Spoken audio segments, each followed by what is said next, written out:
എല്ലാവർക്കും ഒരു നല്ല നമസ്കാരം, ഒരു നല്ല ഡേ വിഷ് ചെയ്യുന്നു.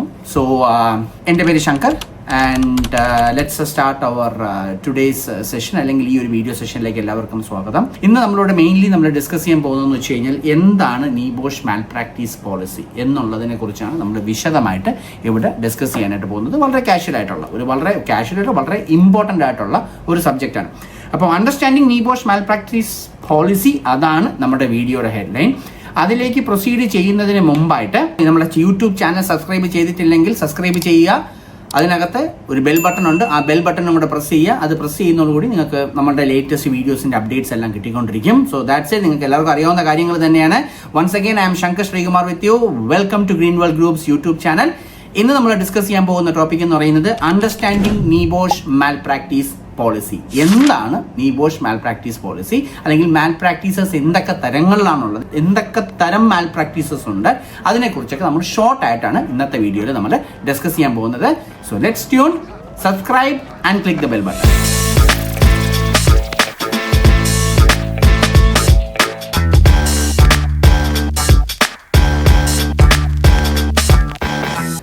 Introduction, first slide. Introduction to NEBOSH malpractice policy. എന്താണ് ഈ മാൽ പ്രാക്ടീസ് എന്ന് പറയുന്നത്? അതെന്ന് പറയുന്നത് എന്തെങ്കിലും തരത്തിലുള്ള കള്ളത്തരങ്ങൾ കാണിക്കുന്നതിനെ നമുക്ക് മാൽ പ്രാക്ടീസ് എന്ന് വിളിക്കാം. വെരി സിമ്പിൾ ലാംഗ്വേജിൽ, ഇംഗ്ലീഷ് ഭാഷ അല്ല മലയാളത്തിൽ നമ്മൾ പറഞ്ഞു കഴിഞ്ഞാൽ എന്ത് തരത്തിലുള്ള കള്ളത്തരം ആയിക്കോട്ടെ, അത് ഇന്ന കള്ളത്തരം, എന്തെങ്കിലും ഒരു തരത്തിലുള്ള കള്ളത്തരം കാണിച്ചത്. അതായത് ഇപ്പൊ എക്സാമിനെ സംബന്ധിച്ച് നോക്കിക്കഴിഞ്ഞാൽ ഒരു എക്സാമിന്റെ ഇന്റഗ്രിറ്റിയെ, അല്ലെങ്കിൽ ആ എക്സാമിന്റെ നടത്തിപ്പിനെ അഫക്റ്റ് ചെയ്യുന്ന രീതിയിലുള്ള എന്തെങ്കിലും തരത്തിലുള്ള പ്രവർത്തികൾ ചെയ്യുന്നതിനെയാണ് നമ്മൾ മാൽ പ്രാക്ടീസ് എന്ന് വിളിക്കുന്നത്. പ്രത്യേകിച്ച് നീബോഷ് എക്സാം എല്ലാവർക്കും അറിയാം, അത് കുറച്ച് ഡിഫിക്കൽട്ടാണ് പഠിക്കാത്തവർക്ക്. പഠിക്കുന്നവർക്ക് അത് പെർഫെക്റ്റ് ആയിട്ട് എളുപ്പമുള്ള ഒരു കാര്യം തന്നെയാണ്. ഇനി അത് നീബോഷ് എക്സാമിനെ വെച്ച് നോക്കിക്കഴിഞ്ഞാൽ ഒരുപാട് വ്യക്തികൾ ഇത് വച്ചിട്ട് ഇല്ലീഗലായിട്ട് കാശുണ്ടാക്കുന്ന ഒരു മാർഗമായിട്ട് ഇതിനെ കണക്കാക്കിയിട്ടുണ്ട്. അതിൽ ചെന്ന് വീഴുന്നവരാണ് നമ്മൾ മാൽ പ്രാക്ടീസ് ചെയ്യുന്ന ആൾക്കാരെന്ന് വിളിക്കുക, അല്ലെങ്കിൽ ആ ഒരു പ്രവൃത്തി നമുക്ക് മാൽ പ്രാക്ടീസ് എന്ന് നമുക്ക് വിളിക്കാം. അത് എന്തൊക്കെ ടൈപ്പാണ് ഡിഫറെന്റ് ആയിട്ടുള്ള നമുക്ക് അടുത്ത സ്ലൈഡിൽ നോക്കാം. NEBOSH is committed to protecting the value and credibility. അതായത് നീബോഷ് അതുകൊണ്ട് ഈ ഒരു പ്രശ്നം നടക്കുന്നത് കൊണ്ട് കൃത്യമായിട്ട് അവർ പ്രോപ്പർ ആയിട്ട് ഒരു പ്രൊസീജിയറും പോളിസിയൊക്കെ ഉണ്ടാക്കി വെച്ചിട്ടുണ്ട്. They are committed. ഈ സർട്ടിഫിക്കറ്റിന്റെ വാല്യൂവും ഇന്റഗ്രിറ്റിയും പ്രൊട്ടക്ട് ചെയ്യാനായിട്ട് അവർ പൂർണ്ണമായും കമ്മിറ്റഡ് തന്നെയാണ്. എല്ലാ സസ്പെക്റ്റഡ് മാൽ പ്രാക്ടീസ് കേസസും കൃത്യമായിട്ട് ഇൻവെസ്റ്റിഗേറ്റ് ചെയ്ത് അതിന് തതുല്യമായ ആക്ഷൻസ് അവർ എടുക്കുക തന്നെ ചെയ്യും. അതിനകത്ത് യാതൊരു മാറ്റവും ഇല്ലാത്ത കാര്യമാണ്. അതിൽ യാതൊരു വിട്ടുവീഴ്ചയും നീബോഷ് ചെയ്യില്ല. രണ്ടാമത്, അതെന്തൊക്കെ ടൈപ്പ് ആക്ഷൻസ് ആണ് അവർ എടുക്കുന്നത് എന്നുള്ളത് ഞാൻ അടുത്ത സ്ലൈഡുകളിൽ പറഞ്ഞു തരാം നിങ്ങൾക്ക്. Sanctions R applied. ആക്ഷൻസ് എന്ന് പറയുന്നത് മാത്രമല്ല, കൃത്യമായിട്ടുള്ള സാങ്ഷൻസും അവർ തരും. എന്തൊക്കെ ടൈപ്പ് സാങ്ഷൻസ് ആണ് നിങ്ങൾക്ക് കിട്ടുവാനുള്ള ചാൻസസ് ഉണ്ട് എന്നുള്ളത് നമ്മൾ അടുത്ത സ്ലൈഡിൽ നമുക്ക് കാണാം. So that's all about introduction to NEBOSH malpractice policy. അടുത്ത സ്ലൈഡിൽ നമ്മൾ നോക്കാൻ പോകുന്നത് ടൈപ്സ് ഓഫ് മാൽ പ്രാക്ടീസ് എന്തൊക്കെയാണെന്നുള്ളത്. So types of different malpractices, അല്ലെങ്കിൽ ലേണേഴ്സിന്റെ സൈഡിൽ നിന്ന് എന്തൊക്കെ ഡിഫറെന്റ് ടൈപ്പ് മാൽ പ്രാക്ടീസസ് ആണ് നിലവിൽ ഉള്ളത് എന്ന് നമുക്കൊന്ന് നോക്കാം. ഒന്നാമത്തത് പ്ലേജിയറിസം. എന്താണ് പ്ലേജിയറിസം? നാട്ടുകാരന്റെ വർക്ക് എൻ്റെ വർക്ക് എന്നും പറഞ്ഞുകൊണ്ട് ഞാൻ എഴുതി വെച്ചാൽ അതിനെ നമുക്ക് പ്ലേജിയറിസം എന്ന് വിളിക്കാം. അതായത് തൊട്ടപ്പുറത്ത് കിടക്കുന്നവന്റെ, നമ്മുടെ ഭാഷയിൽ പറഞ്ഞാൽ തൊട്ടപ്പുറത്ത് കിടക്കുന്നവന്റെ പെരയിടത്തിൽ കയറി കൃഷിയും ചെയ്തിട്ട് അതെന്റെ പെരയിടമാണ്, ഇത് എൻ്റെ കൃഷിയാണെന്നൊക്കെ പറയുന്നത് പോലെ ഇരിക്കും ഈ ഒരു സാധനം. അതായത് മറ്റൊരാൾ എഴുതിയിരിക്കുന്ന എന്തെങ്കിലും ഒരു ആർട്ടിക്കിള് അതിനെ അതേ കണക്ക് കോപ്പി അടിച്ച് ഞാൻ എൻ്റെ എക്സാം പേപ്പറിൽ വെച്ചിട്ട് ഇത് എൻ്റെ വർക്കാണെന്ന് കാണിക്കുന്ന ആ ഒരു ഇതിനെയാണ് നമ്മൾ പ്ലേജിയറിസം എന്ന് പറയുന്നത്. ഇനി നീബോഷ് OBE എക്സാമിന് നിങ്ങൾക്ക് ഇതേപോലെ ചില കാര്യങ്ങളൊക്കെ ചെയ്യാം. ചില സ്റ്റേറ്റ്മെന്റ്സോ ചില റൂൾസോ ലോസോ അങ്ങനെ എന്തെങ്കിലും, ചില ലോസ്, നിയമങ്ങൾ, അതൊക്കെ നമ്മൾ എടുക്കുമ്പം നമുക്കത് അതേപോലെ കോപ്പി ഇടിക്കാം. പക്ഷെ അതിനൊരു വാക്കുണ്ട്, സൈറ്റേഷൻ. അതായത് റെഫറൻസ്. ആ എവിടെ നിന്നാണോ കോപ്പി ചെയ്തത് അവർക്ക് ഒരു നന്ദി പ്രകടിപ്പിക്കുന്ന ഒരു പ്രവൃത്തിയാണ് ഈ സൈറ്റേഷൻ. സിമ്പിൾ ഭാഷയിൽ പറഞ്ഞ റെഫറൻസ് നമുക്ക് കൊടുക്കണം. ഞാൻ ഇന്ന സൈറ്റിൽ നിന്ന് ഇന്ന ആർട്ടിക്കിൾ ഇന്ന ആളുടെ കയ്യിൽ നിന്നാണ് എഴുതി എന്നുള്ളത് വ്യക്തമായിട്ട് ആൻസറിനകത്ത് പറഞ്ഞാൽ നമുക്ക് മനസ്സിലാവും ഈ പുള്ളി ഈ സാധനം ഇവിടെ നിന്നാണ് എഴുതിയിട്ടുള്ളത്, പുള്ളി പ്രോപ്പറായിട്ട്. അതായത് ഒരു നന്ദി സൂചകം. ഇതൊക്കെ വളരെ സീരിയസ് ആണ്. ആരെങ്കിലും പോയി കോപ്പി അടിച്ചുകൊണ്ട് വെച്ചിട്ട് ഇത് എന്റേതാണെന്ന് പറയുന്നതിൽ യാതൊരു അർത്ഥവുമില്ല. അത് മാൽ പ്രാക്ടീസിനകത്ത് കൃത്യമായിട്ട് പെടും. സൈറ്റേഷൻ ഇല്ലാന്നുണ്ട് എന്നും പറഞ്ഞുകൊണ്ട് സൈറ്റേഷനും കൊടുത്തിട്ട് കംപ്ലീറ്റ് ആർട്ടിക്കിളും കോപ്പി ചെയ്ത് വെച്ചാൽ അത് നിങ്ങളുടെ പേപ്പറല്ല, തോറ്റുപോകും, മാൽ പ്രാക്ടീസിൽ പിടിക്കും. 1, 2, 3 ലൈനോ ഏതെങ്കിലും നിയമങ്ങളോ ലോയോ അങ്ങനെ എന്തെങ്കിലുമൊക്കെ എടുക്കുകയാണെന്നുണ്ടെങ്കിൽ അതൊക്കെ നമുക്ക് കൃത്യമായിട്ട് സൈറ്റേഷൻ കൊടുത്തിടാം. ബാക്കി അല്ലാത്തതെല്ലാം പ്ലേജിയറൈസ്ഡ് കണ്ടന്റ് എന്ന് തന്നെയാണ് അവർ കണക്കാക്കുന്നത്. രണ്ടാമത്തെന്ന് പറയുന്നത് ചീറ്റിംഗ് ആണ്. Using of unauthorised materials or seeking help during assessment. അതായത് ചതിക്കുക, ചീറ്റിംഗ്. മലയാളത്തിൽ എന്തോ പറയുന്നത്, ചീറ്റിംഗ്, ചതിക്കുക. ആവശ്യമില്ലാത്ത പ്രവർത്തികൾ ചെയ്യുക, അല്ലെങ്കിൽ വേറൊരാളെ കയ്യിൽ നിന്നും ഹെൽപ്പ് വാങ്ങിച്ച് എക്സാം എഴുതുക. ഒരാൾ അവിടെ നിന്ന് പറഞ്ഞു തരും, ഇയാൾ അവിടെ നിന്ന് ടൈപ്പ് ചെയ്ത് വെക്കുക. അതിനെ നമുക്ക് ചീറ്റിംഗ് എന്ന് വിളിക്കാം. കൂടുതൽ ഭാഷ പറയേണ്ട ആവശ്യമില്ല. മൂന്നാമത്തെ എന്ന് പറയുന്നത് ഇംപേഴ്സണേഷൻ. എന്താണ് ഇംപേഴ്സണേഷൻ? ഞാൻ നേരത്തെ പറഞ്ഞ കണക്ക് എനിക്ക് പകരം വേറൊരാൾ വന്ന് എക്സാം എഴുതുന്ന പ്രോസസ്സിനെയാണ് ഇംപേഴ്സണേഷൻ എന്ന് പറയുന്നത്. അതായത് കൂലിക്ക് ഒരാളെ വിളിച്ചുകൊണ്ട് നിർത്തി അവന് കാശ് കൊടുത്ത് അവൻ നിങ്ങൾക്ക് വേണ്ടി എക്സാം എഴുതുന്നു. ഇതാണ് ഏറ്റവും കൂടുതൽ ഇവിടെ നടന്നുകൊണ്ടിരിക്കുന്ന ഒരു മാൽ പ്രാക്ടീസ്. ഇതൊക്കെ കണ്ടുപിടിക്കാൻ ഭയങ്കര സിമ്പിൾ ആണ്. വേണോന്ന് വെച്ചാൽ ഈസി ആയിട്ട് നമുക്ക് കണ്ടുപിടിക്കാം. ഒരു 90% കണ്ടുപിടിക്കാൻ പറ്റും. 10% വിട്, ഹൈടെക് കള്ളന്മാരുണ്ട്, അത് കണ്ടുപിടിക്കാൻ കുറച്ച് ബുദ്ധിമുട്ടാവും. പക്ഷെ ഇന്നല്ലെങ്കിൽ നാളെ ഒരു കാലത്ത് ഏതൊരു കള്ളത്തരം, ഒരു അലിഖിത നിയമമുണ്ട് ഈ ലോകത്ത്. എല്ലാ കള്ളത്തരങ്ങളും ഒരു നാൾ പിടിക്കപ്പെടുമ്പോൾ ഈ കൊടുത്ത പൈസയും എല്ലാം നഷ്ടപ്പെടുമ്പോൾ നിങ്ങൾക്ക് കാര്യങ്ങൾ പിടികിട്ടിക്കണം. So that is impersonation. അടുത്തെന്ന് പറയുന്നത് collusion, working together on individual assignments. അതായത് 5, 6, 7 പേര് ചേർന്ന് ഒരു മുറിക്കകത്തിരുന്ന് ഒരുമിച്ച് ഒരു ഡോക്യുമെന്റ് ഉണ്ടാക്കുന്നതിനാണ് നമ്മൾ കൊല്യൂഷൻ എന്ന് പറയുന്നത്. ഇതും ഇന്ന് കേരളത്തിലുണ്ട്. നമ്മൾ കൃത്യമായിട്ട് വാച്ച് ചെയ്തുകൊണ്ടിരിക്കുന്ന അങ്ങനെയുള്ള ഇൻസ്റ്റിറ്റ്യൂഷൻസിന്. അതായത് 7, 8 പേരെ വിളിച്ച്, അല്ലെങ്കിൽ 10, 12 പേരെ വിളിച്ച് ഒരു റൂം എടുത്ത് ഒരു ഹോട്ടലിലോ ഫ്ലാറ്റുകളിലോ താമസിപ്പിച്ച് ഒരുമിച്ചിരുത്തി എക്സാം എഴുതുന്ന ഇൻസ്റ്റിറ്റ്യൂഷൻസിനെ കുറിച്ച് നമുക്കറിയാം. അതെല്ലാം കൃത്യമായിട്ട് നമ്മൾ നോട്ടും ചെയ്യുന്നു. നമ്മൾ മാത്രമല്ല, നീബോഷ് കൃത്യമായിട്ട് അവരുടെ ആൾക്കാരെ വെച്ച് നോട്ട് ചെയ്യുന്നുണ്ട്. ആരും അറിയാതെ ഒരു ചാരനെ പിടിച്ച് അതിന് തിട്ടുകൊടുക്കുകയും ചെയ്യും. എല്ലാം കൂടെ ഒരു ദിവസം. ഇതിനൊക്കെ എവിടെ വരുമെന്ന് പറഞ്ഞാൽ, കാശും കൊടുത്ത് നിങ്ങൾ ഈ 1.5 ലക്ഷം 2 ലക്ഷം ഒക്കെ വാങ്ങിക്കുന്ന ഓർഗനൈസേഷൻസ് എനിക്കറിയാം പല സ്ഥലങ്ങളിലും. ഈ അവസാനം ഇവരെ പിടിക്കുമ്പോൾ എന്ത് സംഭവം എന്ന് അറിയാമോ? ഈ ഇൻസ്റ്റിറ്റ്യൂഷന്റെ ലൈസൻസ് ക്യാൻസൽ ചെയ്യുമ്പോൾ അതുവരെ എടുത്ത 1 വർഷം എടുത്ത കംപ്ലീറ്റ് സർട്ടിഫിക്കറ്റുകളും കൂടെ കൊണ്ടുവന്ന് വരെയും ക്യാൻസൽ ചെയ്യും. അപ്പൊ ഇതെവിടെയെന്ന് വെച്ചാൽ, എന്റെ കയ്യിൽ സർട്ടിഫിക്കറ്റ് ഉണ്ടല്ലോ, ആ ഇൻസ്റ്റിറ്റ്യൂഷൻ പോട്ടെ, അതിനിപ്പോ എനിക്കെന്ത്? തെറ്റാണ്. ആ സമയത്ത് പിടിക്കപ്പെടുന്ന സകല കുട്ടികളുടെയും ഫൈനൽ സർട്ടിഫിക്കറ്റ് ഇവർ സെർവറിൽ അങ്ങ് ക്യാൻസൽ ചെയ്യും.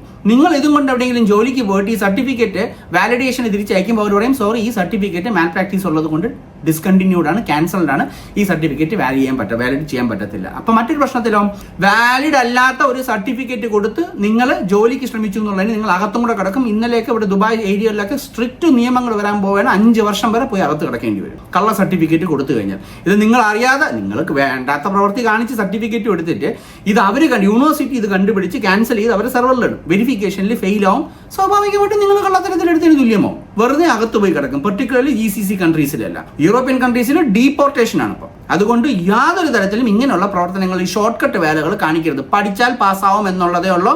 നല്ല ഇൻസ്റ്റിറ്റ്യൂട്ടിൽ പോയി പഠിച്ചാൽ അന്തസ്സായിട്ട് പാസ്സായി ഇന്റർവ്യൂ അറ്റൻഡ് ചെയ്യാൻ പറ്റും. ഓക്കെ, സോ അതാണ് കൊല്യൂഷൻ എന്ന് പറയുന്നത്. കൂട്ടത്തോടെ ഇരുത്തി പരീക്ഷ പാസ്സാക്കി വിടുന്ന പ്രവർത്തികൾ പൊക്കും. അടുത്തത് മിസ്യൂസ് ഓഫ് മെറ്റീരിയൽസ്. എന്തോ പറയുന്നത്, ഇന്നത്തെ കാലത്ത് ഒരുപാട് കാര്യങ്ങൾ, അതായത് ടെലിഗ്രാം ഒരു അപകടം പിടിച്ചൊരു ചാനലായിട്ട് മാറിയിരിക്കുകയാണ്. അതും അണ്ടർ മോണിറ്ററിംഗ് ആയി കഴിഞ്ഞിരിക്കുകയാണ്.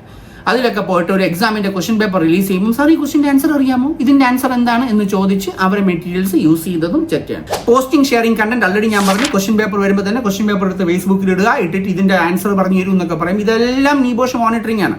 ഇതിനൊരു സെപ്പറേറ്റ് IT വിങ് തന്നെ അവർ ക്രിയേറ്റ് ചെയ്തിട്ടുണ്ട്.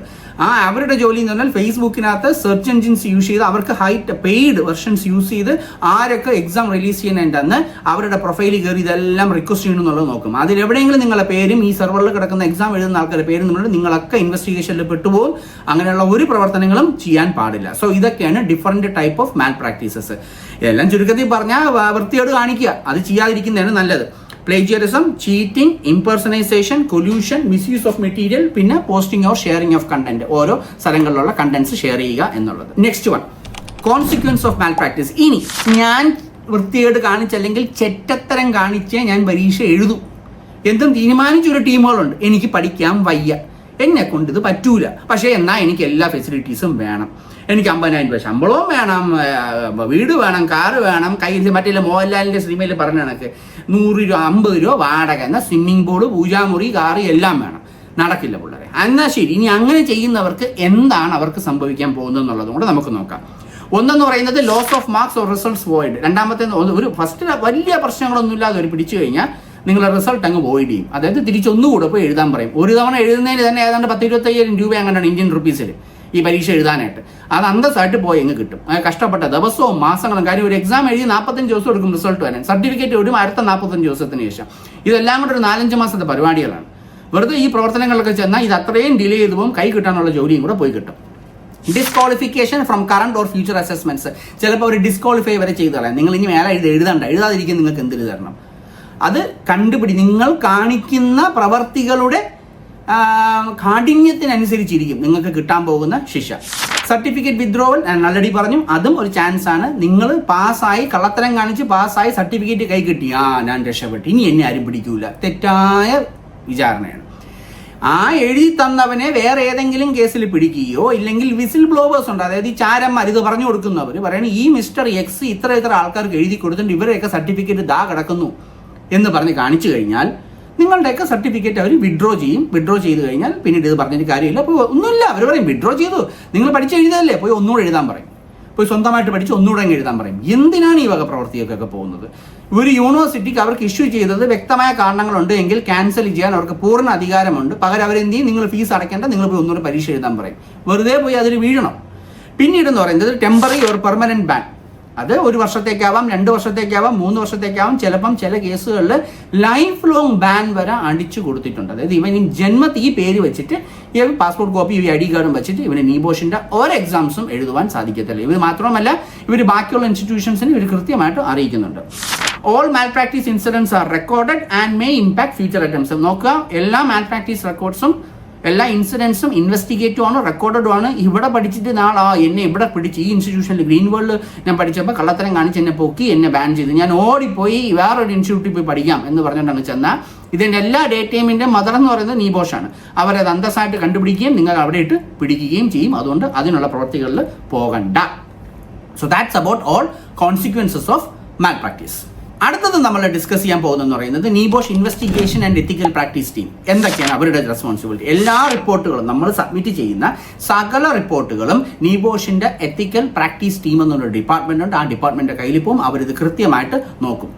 ഇൻവെസ്റ്റിഗേഷൻസ് നടത്തുന്ന സമയത്ത് എന്തൊക്കെ പ്രൊസീജിയേഴ്സ്? ഒന്നെന്ന് പറയുന്നത് ക്ലോസിംഗ് ഇന്റർവ്യൂവിന്റെ വീഡിയോസ്. നിങ്ങൾക്ക് എല്ലാവർക്കും ഞാൻ ക്ലോസിംഗ് ഇന്റർവ്യൂ എന്താണെന്ന് ഒരു ഡീറ്റെയിൽഡ് വീഡിയോ ഞാൻ റെക്കോർഡ് ചെയ്തിട്ടുണ്ട് ഇതിനു മുമ്പ്. അത് അപ്ലോഡ് ആയിട്ടുണ്ട്, അത് കാണുമ്പോൾ മനസ്സിലാവും. ഈ ക്ലോസിംഗ് ഇന്റർവ്യൂസിൽ തന്നെ ലേണിംഗ് പാർട്ട്നേഴ്സിന് നിങ്ങളെ പിടിക്കാൻ സാധിക്കും. നമുക്ക് ഈസി ആയിട്ട് കണ്ടുപിടിക്കാൻ പറ്റും നിങ്ങൾ തന്നെയാണോ ഈ എക്സാം എഴുതിയിരിക്കുന്നത്, അല്ലെങ്കിൽ നിങ്ങൾക്ക് വേണ്ടി വേറെ ആരെങ്കിലും എഴുതി തന്നിട്ടുണ്ടോ എന്നുള്ള കാര്യം നമുക്ക് ഈസി ആയിട്ട് കണ്ടുപിടിക്കുവാനായിട്ട് സാധിക്കും. അതിൻ്റെ വീഡിയോസ് നമ്മൾ അയച്ചു കൊടുക്കേണ്ടി വരും. അവർ ആ വീഡിയോസ് കാണുമ്പോൾ അവർക്കും ഇത് പിടികിട്ടും. നിങ്ങളുടെ പേപ്പർ നോക്കുകയും ആ പേപ്പറിലെ ഇൻകൺസിസ്റ്റൻസി കണ്ടു കഴിഞ്ഞാൽ അവർ അപ്പം തന്നെ ആ വീഡിയോ റിക്വസ്റ്റ് ചെയ്യും, ആ വീഡിയോക്കകത്തൂടെ നോക്കും നിങ്ങൾ എങ്ങനെയാണ് ഉത്തരങ്ങൾ പറഞ്ഞതെന്നുള്ളത്. Internal quality checks or anti plagiarism software, Turnitin എന്ന് പറയുന്ന സോഫ്റ്റ്വെയർ നമുക്കൊന്നും വാങ്ങിക്കാൻ പറ്റത്തില്ല. ഇതേപോലത്തെ ബിഗ് ഓർഗനൈസേഷൻസ് അത് യൂസ് ചെയ്യുന്നുണ്ട്.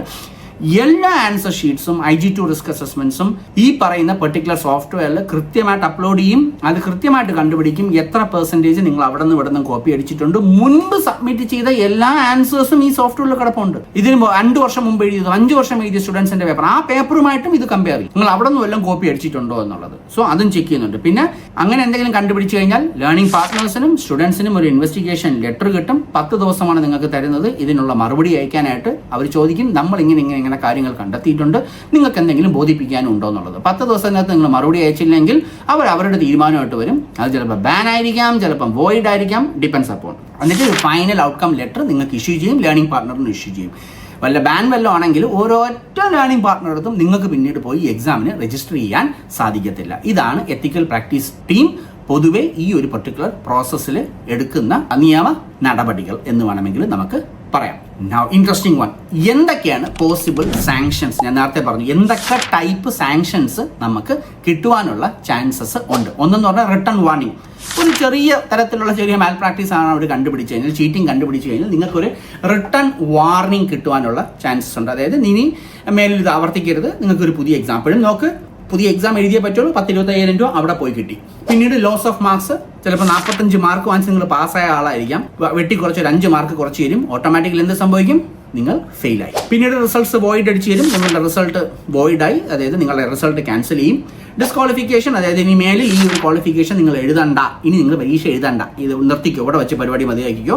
ഡിബാർമെന്റ്, ഫ്യൂച്ചറിൽ ടെമ്പററി ഇംബേസ്മെന്റ് നീബോഷിന്റെ ഒരു എക്സാംസും എഴുതാതിരിക്കാനുള്ള ഡിസ്ബാർമെന്റും നിങ്ങൾക്ക് കിട്ടുവാനുള്ള ചാൻസസ് ഉണ്ട്. സോ ഇതൊക്കെയാണ് പോസിബിൾ സാങ്ഷൻസ്. നിങ്ങൾ സ്ക്രീനിൽ കണ്ടു കാണും. നമുക്ക് reassessment may be permitted if no ban, അതായത് നിങ്ങൾക്ക് ഇതിൽ കാണുന്ന ഒരു ബാനും പറഞ്ഞിട്ടില്ലാത്തതുണ്ടെങ്കിൽ നിങ്ങൾക്ക് തിരിച്ച് എക്സാംസ് എഴുതാനുള്ള ചാൻസസ് ഉണ്ടാവും. ഓക്കെ, സോ ഈ സ്ക്രീനിൽ കാണുന്നതാണ് different type of sanctions NEBOSH സാധാരണഗതിയിൽ അപ്ലൈ ചെയ്യുന്നത്. Okay, now next one, how to avoid malpractice. അല്ലെങ്കിൽ ബെസ്റ്റ് പ്രാക്ടീസ് ഫോർ ലേണേഴ്സ്. എങ്ങനെ നമുക്കിത് ഒഴിവാക്കാം എന്നുള്ളത്. First and foremost thing, complete the assessments independently and honestly. പറഞ്ഞത് സ്ക്രീനിൽ കാണുന്ന പോലെ ആത്മാർത്ഥമായിട്ട് പഠിച്ചാൽ പാസ്സാവുന്നതേ ഉള്ളൂ. ഈ ലോകത്ത് ഒരു എക്സാംസും പാസ്സാവൂല എന്നില്ല, പഠിക്കാത്തവർ പാസ്സാവും. എനിക്ക് ഷോർട്ട് കട്ടായിട്ട് വേണം. നമുക്ക് ഒരുപാട് കോൾ വരുന്നുണ്ട്. ചില സ്റ്റുഡൻസ് ഒക്കെ വിളിച്ചു ചോദിക്കും, സാർ പഠിക്കാൻ വയ്യ സാർ, പക്ഷെ എനിക്ക് സർട്ടിഫിക്കറ്റ് വേണം. എന്താ ചെയ്യാനുള്ളത് ഇവരെയൊക്കെ? നിങ്ങൾ ഈ പഠിക്കാതെ പോയി ഇന്റർവ്യൂ എങ്ങനെ അറ്റൻഡ് ചെയ്യും? ഈ ഇന്റർവ്യൂവിന് ഇരിക്കുമ്പോൾ എൻ്റെ മുമ്പിലൊക്കെ ഇന്റർവ്യൂസിന് പിള്ളേർ വന്ന് ഇരിക്കുമ്പോഴത്തേക്ക് നമ്മൾ ഈ നീബോഷ് പാസ്സാണോ? ഓക്കെ, അപ്പൊ നീബോഷിൽ 2 ക്വസ്റ്റ്യൻ ചോദിക്കും. ആ ക്വസ്റ്റ്യൻ ചോദിക്കുമ്പോൾ അതിന്റെ ഉത്തരം പറയുമ്പോൾ തന്നെ അറിയാതെ ഇവ എഴുതിയതാണോ അല്ലേ എന്നുള്ളത്. അവിടെയും ഇന്നത്തെ കാര്യം ഒരുപാട് ആൾക്കാർ അറിഞ്ഞു തുടങ്ങി ഒരുപാട് തരത്തിലുള്ള കള്ളത്തരങ്ങൾ സംഭവിക്കുന്നുണ്ട് എന്നുള്ളത്. സോ അതിനെ ബേസ് ചെയ്ത് ക്വസ്റ്റ്യൻസ് ഉറപ്പായിട്ടും പ്രതീക്ഷിച്ചോ. Do not copy, share or receive answers from. യാതൊരു കാരണവശാലും മറ്റുള്ള ആൾക്കാരുടെ ആൻസേഴ്സ് കോപ്പി അടിക്കാനോ ചോദിക്കുവാനോ ഷെയർ ചെയ്യാനോ പാടില്ല. അതേപോലെ ചില ബിരുദന്മാരുണ്ട്, എക്സാം എഴുതിയിട്ട് സ്വന്തം കൂട്ടാനും സ്വന്തം പേപ്പർ അങ്ങ് അയച്ചു കൊടുക്കും. നിങ്ങൾക്ക് പോലും അറിയില്ലായിരിക്കും. അപ്പം ചിലപ്പോൾ നിങ്ങളിൽ നിന്ന് ഒരു പാരഗ്രാഫ് അവസാന നിമിഷം കോപ്പി അടിച്ചങ്ങ് വയ്ക്കും. 2 പേരും ഡീബാറാവും. ആൻസർ ഷീറ്റ്സ് എഴുതി കഴിഞ്ഞാലും അയക്കരുത്. ഇത് നിങ്ങളുടെ പേപ്പറാണ്, ജീവിതകാലം മുഴുവൻ അത് നിങ്ങളുടെ കയ്യിലേ വയ്ക്കാവുള്ളൂ. ഞാൻ എക്സാം 1 വർഷം മുമ്പ് എഴുതി ഇനി ഈ ആൻസർ പേപ്പർ വേറൊരാൾക്ക് കൊടുക്കാമെന്ന് പറഞ്ഞാൽ അപ്പോഴും ഇൻവെസ്റ്റിഗേഷനിൽ നിങ്ങൾ പെട്ടുപോകും. നിങ്ങളുടെ പേപ്പർ നിങ്ങൾക്ക് ഒരു ഇൻവെസ്റ്റിഗേഷൻ, നിങ്ങൾ ഈ പേപ്പർ ആർക്കെങ്കിലും ഷെയർ ചെയ്തോ, നിങ്ങൾ 1 വർഷം മുമ്പ് സബ്മിറ്റ് ചെയ്ത ആൻസേഴ്സ് അതേ കണക്കതോ വേറൊരു സ്റ്റുഡൻറ്റ് സബ്മിറ്റ് ചെയ്തേക്കുന്ന എന്നൊക്കെ വെറുതെ അന്വേഷണങ്ങൾ വരും, വെറുതെ സർട്ടിഫിക്കറ്റ് ഇല്ലാതാണ്. Avoid social media groups, particularly Telegram, WhatsApp, Facebook, Instagram, Snapchat ഇങ്ങനെയുള്ള സ്ഥലങ്ങളിലൊന്നും തന്നെ പോയി നിങ്ങളുടെ ഡീറ്റെയിൽസ് കൊടുക്കുകയോ ക്വസ്റ്റ്യൻസിന്റെ ഹെൽപ്പ് ചെയ്യുകയോ ഒന്നും തന്നെ പാടില്ല. ഇതെല്ലാം കൃത്യമായിട്ട് മോണിറ്ററിംഗ് ആണ്. പിന്നീട് never ask or pay anyone to do the assessment. ആർക്കും പൈസ കൊടുത്ത് പ്രോക്സി റൈറ്റേഴ്സ് എന്നാണ് പറയുന്നത്. ഇങ്ങനെയുള്ള പ്രവർത്തനങ്ങളിൽ ചെന്ന് വീഴരുത്. ഒരു കാരണവശാലും ആർക്കും പൈസ കൊടുക്കുകയോ ഇങ്ങനെയുള്ള ഒരു പ്രവർത്തനങ്ങളിലും കുൽസിത പ്രവർത്തനങ്ങളിൽ ചെന്ന് വീഴരുത്. Always read and follow NEBOSH exam rules and declarations. ഇതിനെക്കുറിച്ച് വ്യക്തമായ ധാരണ വേണം. ഈ ഒരു വീഡിയോയിലൂടെ നിങ്ങൾക്ക് അതിനകത്ത് വ്യക്തമായ ധാരണ കിട്ടിക്കാണും എന്ന് ഞാൻ പ്രതീക്ഷിക്കുന്നു. Use only permitted materials. Learning partners നിങ്ങൾക്ക് കൃത്യമായിട്ട് പറയുന്നുണ്ട്. അതായത് നമ്മളൊക്കെ പഠിപ്പിക്കുന്ന സമയത്ത് കൃത്യമായിട്ട് പറയുന്നുണ്ട് ഏതൊക്കെ മെറ്റീരിയൽസ് റെഫർ ചെയ്യാം, എവിടെയൊക്കെ എന്തൊക്കെ ഉണ്ട് എന്നുള്ളത്. ക്ലാസ് പ്രോപ്പർലി അറ്റൻഡ് ചെയ്താൽ മതി. നമ്മുടെ ഇ ലേണിംഗ് LMSനകത്ത് തന്നെ നമുക്കൊരു ലൈബ്രറി ഉണ്ട്. അതിനകത്തൊക്കെ പോയാൽ ആവശ്യമുള്ള മെറ്റീരിയൽസ് ഉണ്ട്. പിന്നെ ഇല്ലെങ്കിൽ ഗൂഗിളൊക്കെ ഇരിക്കില്ല, ChatGPT ഒന്ന് യൂസ് ചെയ്ത് ചുമ്മാ അതൊന്നുള്ള കോപ്പി ചെയ്ത് പ്രശ്നങ്ങൾ ഉണ്ടാവരുത്. അതൊക്കെ മെഷീൻ ലാംഗ്വേജ് ആണ്, ഈസി ആയിട്ട് കണ്ടുപിടിക്കുവാനായിട്ട് സാധിക്കും. സോ ഇതാണ് ബെസ്റ്റ് മെത്തേഡ്. യാതൊരു വല്ലവന്മാരും പറയണതും കേട്ട് വേണ്ടാത്ത പ്രവൃത്തികളിൽ ചെന്ന് വീണ് സ്വന്തം ലൈഫ് ഇല്ലാതാക്കരുത്. എത്ര പിള്ളേർക്കാണ് ബാൻ കിട്ടിയിട്ടുള്ളതെന്ന് അറിയാമോ? വെറുതെ അതുകൊണ്ട് അതോടുകൂടി ആ കരിയർ ഇല്ലാതാവും. So these are the best ways to avoid malpractice. നേരുമായിട്ട് പോയി കഴിഞ്ഞാൽ നിങ്ങൾക്ക് അന്തസ്സായിട്ട് എക്സാം പാസ്സായി നിങ്ങൾക്ക് മുമ്പോട്ട് പോകാം എന്നുള്ളതേ ഉള്ളൂ. സോ ഫൈനൽ തോട്ട്, ഞാൻ ഇത്രയും പറഞ്ഞ കാര്യങ്ങൾ ഒന്നേ ഉള്ളൂ. Maintaining academic integrity is not just about following rules, but it's all about respecting the value of your qualification and contributing to a trusted professional community. Simple. ചെയ്യുന്ന കാര്യത്തിനോട് നേർമയും കൂറും കാണിച്ചാൽ മാത്രം മതി, ചെയ്യുന്ന പ്രവൃത്തിയോടുകൂടി. ഇത് നിങ്ങളുടെ ജീവിതമാണ്, നിങ്ങളുടെ പ്രൊഫഷണൽ ലൈഫാണ്. ഇതിൽ ചതി, കള്ളത്തരം ഇതൊക്കെ കാണിച്ചതുകൊണ്ട് നിങ്ങൾ ഒന്നും നേടാൻ പോകുന്നില്ല. ഇന്നല്ലെങ്കിൽ നാളെ പിടിക്കപ്പെടും. നമ്മുടെയൊക്കെ മുമ്പിൽ ഞാൻ ഒരുപാട് ഓർഗനൈസേഷൻസിന് വേണ്ടി ഇന്റർവ്യൂസ് ചെയ്യുന്ന ഒരു വ്യക്തിയാണ്. നമ്മുടെയൊക്കെ മുമ്പിൽ ഒരുത്തം വന്നിരുന്ന് കഴിഞ്ഞാൽ നമുക്ക് ഒറ്റയടിക്ക് അവൻ്റെ സംസാരത്തിൽ നിന്ന് പിടികിട്ടും ഇത് ഇവൻ എഴുതിയതാണോ അല്ലേ എന്നുള്ളത്. പഠിച്ചാൽ പാസ്സാവും എന്നുള്ളതേ ഉള്ളൂ. നമ്മളെപ്പോലുള്ള നല്ല ഓർഗനൈസേഷൻസ് ഉണ്ട്, ഗോൾഡ് ലേണിംഗ് പാർട്ട്നേഴ്സ്, നല്ല ടീമുകളുണ്ട്. നിങ്ങൾ പഠിക്ക് വന്ന് നിന്ന് നമ്മൾ പഠിപ്പിച്ചു തരാം നിങ്ങൾക്ക്. ഇത് വളരെ സിമ്പിളായിട്ട് 1 മാസം നിങ്ങളൊന്ന് ട്രൈ ചെയ്താൽ ചെയ്യാമെന്നുള്ള കാര്യമേ ഉള്ളൂ. അല്ലാതെ ഇത് ഭയങ്കര വലിയ റോക്കറ്റ് സയൻസ് ഒന്നും അല്ല. ഇത് നിങ്ങളെപ്പോലുള്ളവരാണ് പഠിച്ച് പാസ്സായി അന്തസ്സായിട്ട് മുമ്പോട്ട് കൊണ്ടുപോയിക്കൊണ്ടിരിക്കുന്നത്. അപ്പം അതുകൊണ്ട് ഇങ്ങനെയുള്ള ഒരു ചീറ്റിംഗ് പ്രവർത്തനങ്ങളിലും വീഴാതെ അന്തസ്സായിട്ട് ഇത് പഠിച്ച് പാസ്സാവാനുള്ള ശ്രമം നടത്തുക. അതിൻ്റെ ഗ്യാരണ്ടി നമ്മൾ പറഞ്ഞു തരാം, നമ്മൾ തരാം. ക്ലാസ് ഗ്യാരണ്ടി അല്ല, നിങ്ങളെ പഠിപ്പിച്ച് നേരെയാക്കുന്ന ഗ്യാരണ്ടി. അത് ഗ്രീൻ വേൾഡ് ഉറപ്പിച്ച് നിങ്ങൾക്ക് പറയാം. നമ്മൾ 21 വർഷമായി നമ്മളിത് ചെയ്യാൻ തുടങ്ങിയിട്ട് ഇതുവരെയും പെർഫെക്റ്റ് ആയിട്ടാണ് കാര്യങ്ങൾ മുമ്പോട്ട് കൊണ്ടുപോകുന്നത്. ധൈര്യമായിട്ട് വന്നോളൂ, നമ്മൾ നിങ്ങളെ പഠിപ്പിച്ച് നേരെയാക്കി തരാം. അതിൽ ഞാൻ ഗ്യാരണ്ടി നിങ്ങൾക്ക് തരാണ്. പാസ് ഗ്യാരണ്ടി അല്ല, പഠിപ്പിച്ച് കാര്യങ്ങൾ മനസ്സിലാക്കി എങ്ങനെ എക്സാം എഴുതുന്നതെന്ന് പറഞ്ഞു തരുന്നതിൻ്റെ ഗ്യാരണ്ടി എൻ്റെ ടീംസ് ഞാൻ നിങ്ങൾക്ക് ഉറപ്പ് തരാണ്. കൂടുതലായിട്ട് എന്തെങ്കിലും അറിയണമെന്നുണ്ടെങ്കിൽ നമ്മളുടെ ഏതെങ്കിലും ടീം മെമ്പേഴ്സിനെ വിളിക്കാം. So that's all. NEBOSH malpractice പോളിസിയെ കുറിച്ച് ഇതാണ് പറയാനുള്ളത്. ഒരു തരത്തിലുള്ള ചീറ്റിങ്ങിന് ചെന്ന് വീഴല്ല കുഞ്ഞുങ്ങളെ. വെറുതെ കയ്യിലിരിക്കുന്ന സർട്ടിഫിക്കറ്റ് ഇന്നല്ലെങ്കിൽ നാളെ അത് പോയി കിട്ടും. ആരും വിചാരിക്കരുത് സർട്ടിഫിക്കറ്റ് കൈ കിട്ടി എല്ലാം കഴിഞ്ഞു എന്ന്. സർട്ടിഫിക്കറ്റ് ഏത് വർഷം വേണമെങ്കിലും ക്യാൻസൽ ചെയ്യാം, തെളിവുകളുണ്ട് എങ്കിൽ. അങ്ങനെ എന്തെങ്കിലും തെളിവുകൾ കിട്ടിക്കഴിഞ്ഞാൽ നമ്മൾ 8ന്റെ പണി തന്നെ സകല പ്രൊവൈഡേഴ്സും ഇപ്പം തരും. കാര്യം ആരെയും നമ്മൾ വെറുതെ വിടത്തില്ല, വെറുതെ അങ്ങനെ പാസ്സാവണ്ടാകും. Okay, so that's all. Thank you all for watching. കൂടുതൽ വിവരങ്ങൾക്കോ എന്തെങ്കിലും ഡൗട്ടുകൾ ഉണ്ടെങ്കിൽ നമ്മുടെ ഏതെങ്കിലും ടീം മെമ്പേഴ്സുമായിട്ട് മീറ്റ് ചെയ്യുക. They can give you my details. You can always contact me at any time. So this is Shankar Sreekumar from Green World signing off. Thank you for watching. Channel subscribe ചെയ്യാൻ മറക്കരുത്. Hit the bell icon for more videos to come. രസകരമായ ഇനി അങ്ങോട്ട് കുറേ practical oriented വീഡിയോസിൻ്റെ അതാണ് ഞാൻ ഇടാൻ പോകുന്നത്. എക്സാമിന് കൂടുതലായിട്ട് ചോദിക്കുന്ന ചോദ്യങ്ങളും ഇതിനെ റിലേറ്റഡ് ആയിട്ടുള്ള ഒട്ടനവധി വീഡിയോസ് ഈ മാസങ്ങളിലും അടുത്ത മാസങ്ങളിലുമായിട്ട് ഞാൻ അപ്ലോഡ് ചെയ്യുന്നുണ്ട്. അതിന്റെ പണിപ്പരയിലാണ്. അത് ഉടനെ തന്നെ തീർക്കും. So that's all. കൂടുതൽ വെച്ച് നീട്ടുന്നില്ല. Have a wonderful day. Take care. By.